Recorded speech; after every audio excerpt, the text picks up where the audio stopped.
जैसा कि आप सब लोग जानते हैं कि जब भी कोई वीआईपी मूवमेंट होती है, तो जो रूट उन्होंने डिसाइड किया होता है, उस रूट को रोक दिया जाता है आम पब्लिक के लिए कुछ टाइम के लिए। और जहाँ पे वो स्पीच देने जाते हैं, उस जगह में भी जो भी स्पीच सुनने आते हैं लोग, वो पहले से ही अपनी जगह लेकर के बैठ चुके होते हैं, क्योंकि जिस समय वीआईपी की एंट्री होती है, कोई और एंट्री वो अलाउड नहीं करते हैं। सिक्योरिटी के रीज़न से कह लीजिए या जो भी हो। ऐसे ही ज्योतिष में चंद्र और शुक्र धन देने के कारक हैं, लेकिन जो इन सब के ऊपर है वो है जुपिटर। जैसा मैंने कहा कि चंद्र और शुक्र तो प्यादे हैं, असली खेल तो जुपिटर से देखा जाता है कि जुपिटर की क्या स्थिति है, क्या जुपिटर धन देने की स्थिति में है या नहीं।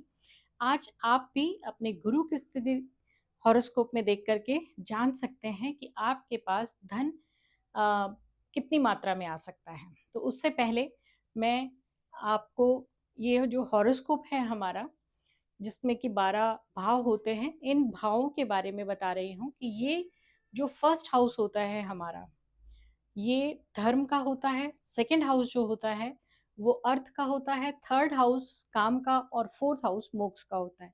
इसी तरीके से ये धर्म, ये जो ट्रायंगल है, फर्स्ट हाउस, फिफ्थ हाउस और नाइन्थ हाउस, ये धर्म को रिप्रेजेंट करते हैं।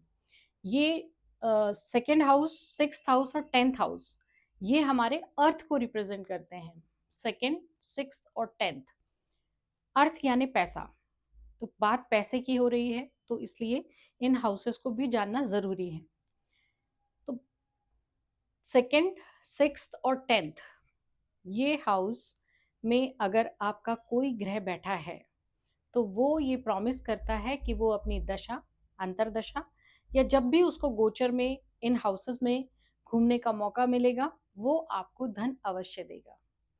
इसके बाद, जैसा कि आप लोगों ने ये आप लोगों को मालूम है कि नर में ही नारायण होता है।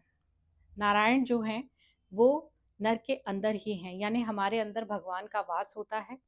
और जब तक शरीर में नारायण है, तब तक हमें लक्ष्मी की जरूरत पड़ती है। ये जो हमारे एस्ट्रोलॉजिकल हाउसेस हैं, इसमें ये जो फर्स्ट हाउस हमारा होता है, इसको विष्णु या नारायण कहते हैं, जिसे लगन और असेंडेंट भी कहते हैं। और ये सत्य है कि जब तक नर में नारायण है, तो लक्ष्मी की बहुत प्रचुर मात्रा में जरूरत होती है। लेकिन इस दुनिया से जाने के बाद भी कुछ समय तक जो है लक्ष्मी की आवश्यकता होती है। बिना लक्ष्मी के कार्य नहीं होते हैं। तो लक्ष्मी के दो रूप हो जाते हैं। एक तो जन्म, जैसे ही गर्भ में संतान का जन्म होता है, तब से ही लक्ष्मी का उसे चाहिए होती है, क्योंकि बिना लक्ष्मी के उसका अच्छे से पालन पोषण भी नहीं हो सकता है।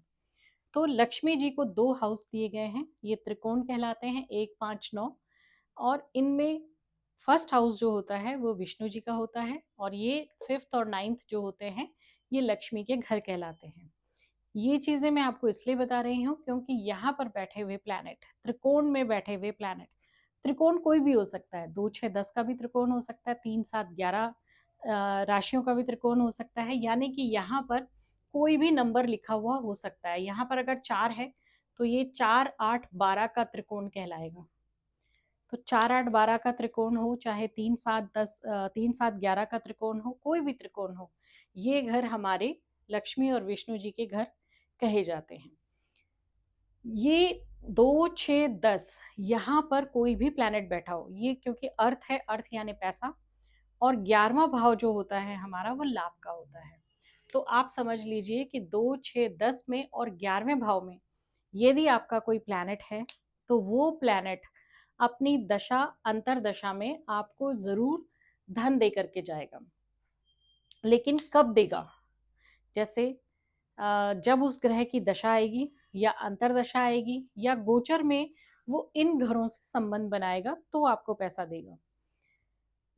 अगर उस ग्रह पर, जो भी ग्रह यहाँ पर बैठा हो, चाहे वो बुध हो, चंद्र हो, शुक्र हो, मंगल हो, कोई भी हो, राहु केतु कुछ भी हो, अगर उसके ऊपर गुरु की दृष्टि पड़ जाती है, तो ये और भी उत्तम रिजल्ट आपको देने में सक्षम रहेगा।